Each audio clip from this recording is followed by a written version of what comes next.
All right, that's a big bite. What I'm gonna start doing now is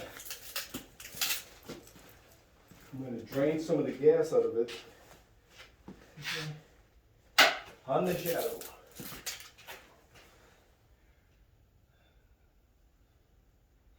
That looks like a radio. This thing, it's held on with magnets. The wires look like speaker wires. Yeah, I think that's a radio. But in any event, I am about to. Interesting. I'm gonna drain some of the fuel out of the tank. I'm gonna put a lighter to it to see exactly how flammable that steel gas. Oh yeah, that's see the speakers. To see exactly how flammable the gas that's in the tank is, and I'll go forward from there.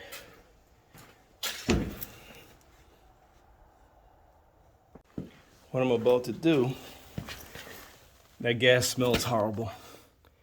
I was gonna try to crank it over with the gas that's in there, but I'm not doing that. It really smells bad. This is the fuel cutoff. I already moved the clamp. I'm gonna pull the hose off. I already started to. I'll put a piece of cardboard or a funnel and drain this gas out. There's gas. I can hear the gas sloshing around. So I'm gonna drain the gas out. So because it's sloshing, that's telling me like it's not like gummy or anything like that. Might be some water in there. But the drain is actually right in the corner.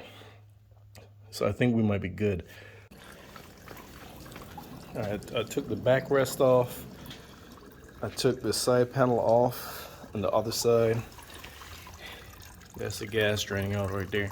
Let me tell you something, that thing smells like turpentine.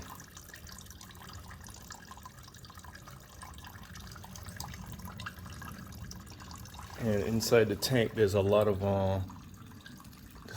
rust and corrosion in there. I'll see what I could do. All right, the seat is off. If you never remove the seat, I'm winging it. There's a small bolt back there. It was a 10 millimeter will work, but it's a little bit smaller than a 10, so you don't want to round it up to get the right size. And then there are two bolts, what were those things? I think they were 12s.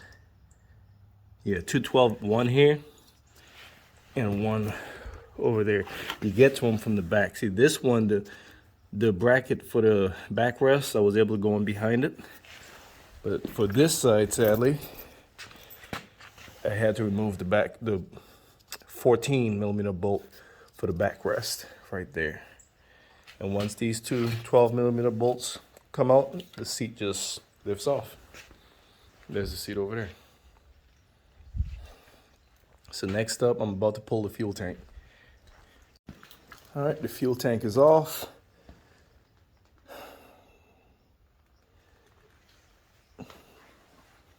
I could get to the carburetors. They're right under there. That came out, and there's still a whole lot more in it. So I'm about to drain it all the way. To take the tank off is just two bolts. It's a 8 millimeter up here, right in front of the tank, and back there. What was that thing? It was looks like a 14. No, 12. So 12 millimeter, 8 millimeter. Disconnect the fuel line, disconnect the vent, tank just lifts off. All right, it looks like there's something wrong with the fuel shutoff valve, because when you turn it to the off position, it just trickles. It doesn't completely stop. That's not good, especially on a motorcycle. Something that you could lay down on the ground, i.e., like fall over. You want to be able to turn the fuel completely off from the tank. So I'm gonna disconnect it from the tank, and I'll see if it just needs to be cleaned. Maybe it's gummed up a bit, I don't know. Sadly, it doesn't look like I can take it completely apart. They got rivets in it, so they try to make it not serviceable Of course, I could drill out the rivets and put some small nuts and bolts, but we'll see. Let's get it off. All right, I got 3 of those containers full. Those coffee containers full. Came out 3 of them. There's a lot of debris in the tank. That's what I had that wire for. Even with the shutoff valve removed, it would slow to a trickle. I would stick that piece of wire in there, clear it up, and it would start gushing again. This stuff right here, this actually came out of the tank. There's a whole lot more there too. Alright, I think that's it as far as a little trickle. So I'll put some fresh gas in there, slosh it around, and I'll try to keep doing it until no large pieces of debris comes out.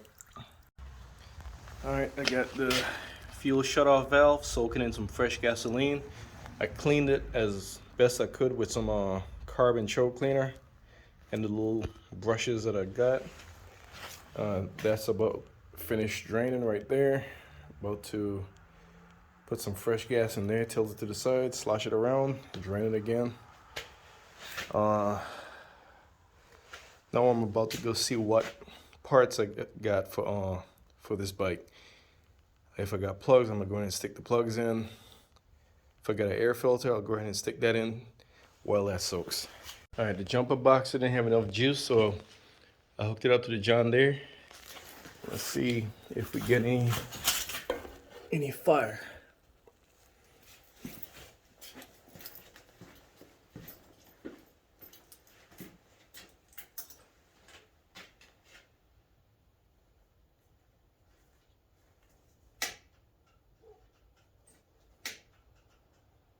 Nothing.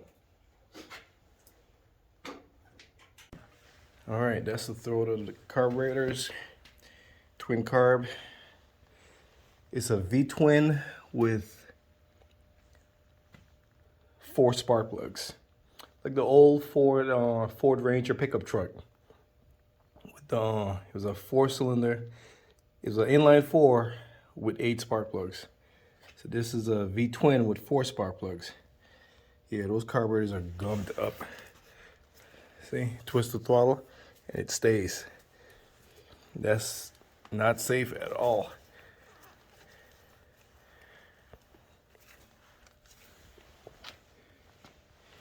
All right, let's get at it. See if I can get them bad boys out there and they're tight.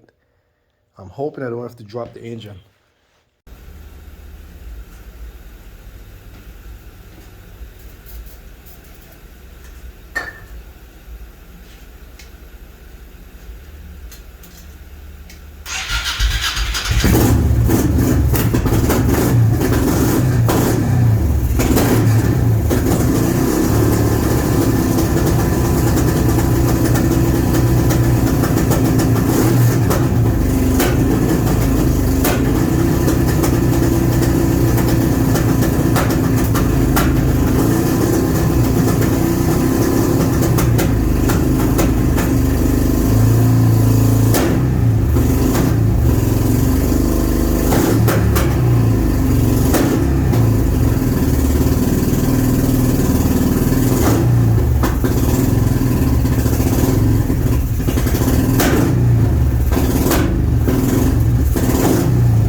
All right, I got some heat in it, so it's starting, it's running, it's idling, which is shocking.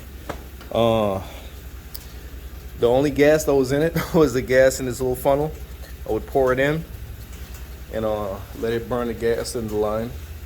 There is an electric fuel pump on this thing. It's an electric fuel pump. I didn't hear it, but it's there, and it was sucking the fuel down.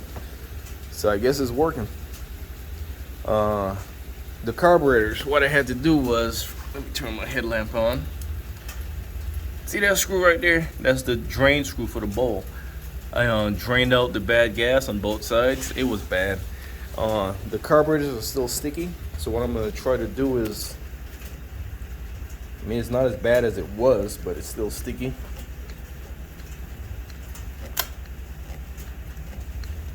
And the yeah, those are moving much more freely than they were. That one I had to basically pry it up, but no, it's moving freely. I'm going to try some seafoam and see what that does for it, because I really don't want to take those carburetors off. I mean, I really do not want to take them off. And I mean, there's barely any room to work in there, but we'll see. But it's starting, it's idling. I'll rev it up, which is a good thing. This battery, I think that battery's gone. It looks like a lithium-ion battery. I'm thinking, let me get a screwdriver so I can point. I'm thinking that right there, that's the port. Can you see it? I'm thinking that's the port for the balancing leads. So that's what got me thinking this is a lithium-ion battery. I am not sure, but I don't really see. Actually, it is a lithium-ion battery, and it's bad. See, the cells swole. Whoa, that wasn't good. But it is a lithium-ion battery, and it burst. I didn't know y'all saw that. All right, I'm gonna take this battery out of this bike before it starts a fire. But that's what happened with lithium-ion batteries.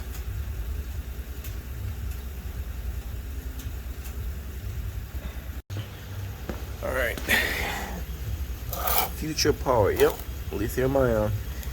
See, it cracked right there.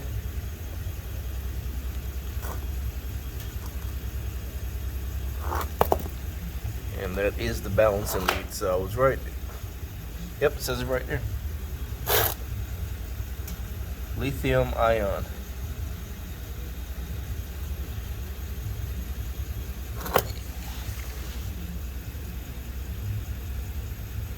I'm gonna put this thing in the middle of the field or something.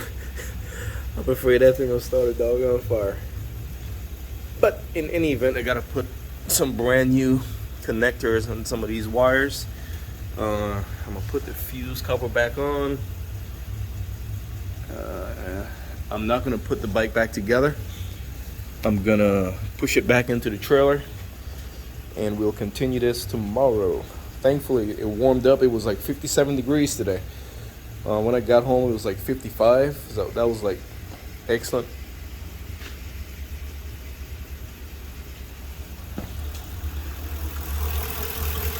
I heard a noise. But that is like excellent weather to work outside. So we'll have to put everything back, and we'll continue this, if not tomorrow, some other time. I feel good though. I got it starting, and she's idling.